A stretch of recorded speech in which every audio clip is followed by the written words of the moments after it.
C'est l'heure désormais de retrouver Eric Segban pour une analyse de l'ouverture de la séance à Francfort. Bonjour Eric. Bonjour.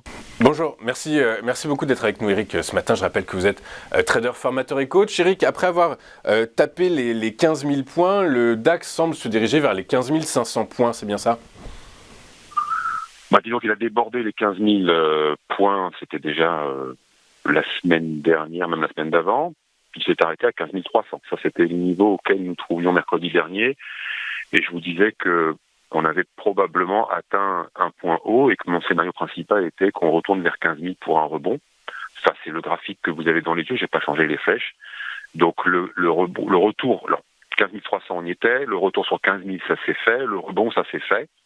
Et puis, la suite... Alors, la suite, il y a plusieurs scénarios possibles, mais disons que la suite logique sur le plan de Chartis, de la théorie de Chartis, ce serait qu'après ce top et cet appui, on revienne en double top sur 15 300, avec peut-être un débordement des 15 300, 15 360 cassés, c'est ça qui va donner le signal Chartis d'une impulsion haussière, d'une nouvelle extension haussière. Mais de mon point de vue, compte tenu du contexte, un double top sur 15 300, donc quand je dis 300, c'est 320, pourrait surtout donner un retour vers 15 000. Ce ping-pong entre 15 000 et 15 300, c'est mon scénario principal pour les prochains jours. À l'instant T, ce qui se passe, c'est que le DAX fait une pause depuis 3 séances. Alors, à l'ouverture, ce matin, on est à peu près dans les mêmes niveaux qu'hier, dans une zone qui est comprise entre 15 110 et 180. C'est assez étroit, mais c'est cette zone dans laquelle on n'arrive pas de laquelle on n'arrive pas à s'extraire pour le moment, et donc on accumule. Donc cette accumulation, elle prépare le DAX à deux choses. La première, si elle se prolonge, bien sûr, parce qu'elle commence cette accumulation, mais si elle se prolonge quelques jours encore, là, on va avoir deux possibilités, soit une nouvelle extension haussière, donc comme je le disais à l'instant, en dépassant 15 650, donc une sortie par le haut, ou alors, tout doucement, le DAX va mettre en place un signal de vente qui restera à déclencher. Alors, s'il déclenchera, il ne déclenchera pas.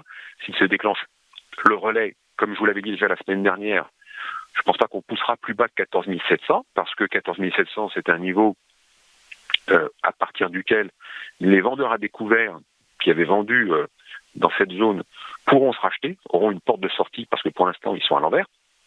Donc, un vendeur qui sort de position, c'est quelqu'un qui va être ordre d'achat pour fermer sa position, et les ordres d'achat vont bien évidemment freiner la baisse. Donc ça, c'est la grande image si on sort par le bas ou bien si on va par le haut. Pour l'instant, en tout cas, on accumule.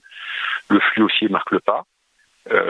On n'a toujours pas d'indication forte du côté de la volatilité implicite sur les options. C'est stable.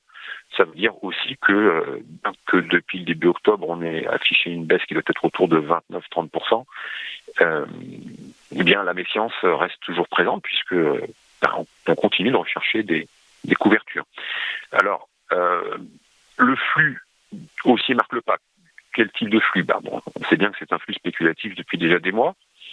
On a principalement des vendeurs d'options call, des options de hausse, qui eux sont contraints d'acheter les sous-jacents pour se défendre, parce que ça monte, ça fait pas leurs affaires, donc il faut qu'ils se protègent, ils achètent les sous-jacents.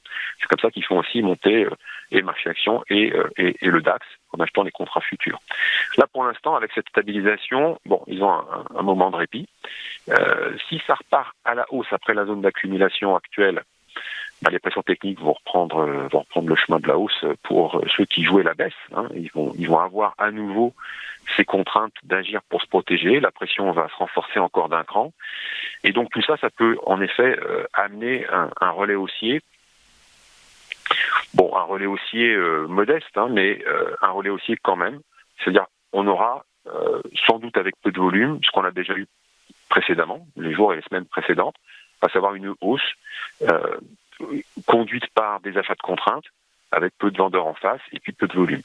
Donc ça, c'est le scénario si ça monte d'un cran, donc si on passe au-dessus de 15 360, et à partir de là, on réenclenche une pression technique, des pressions techniques sur tous ceux qui jouaient la baisse depuis le départ de ce et pendant tout le mouvement de hausse qu'on a depuis octobre. Si jamais on déclenche un signal de vente, on repasse sous 15 000, alors les pressions techniques elles vont changer de camp.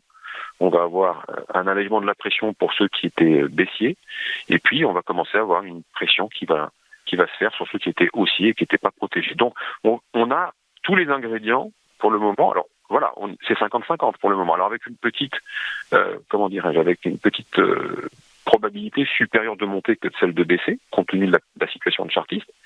Le contexte n'a pas changé, non. Il ne donne pas d'informations particulières. Mais en gros, c'est simple. Pression technique sur les vendeurs à découvert depuis maintenant plusieurs semaines. Si on monte d'un cran, elles augmentent. Si on descend, elles se relâchent et elles se mettent sur les haussiers qui sont en position depuis plusieurs jours, plusieurs semaines.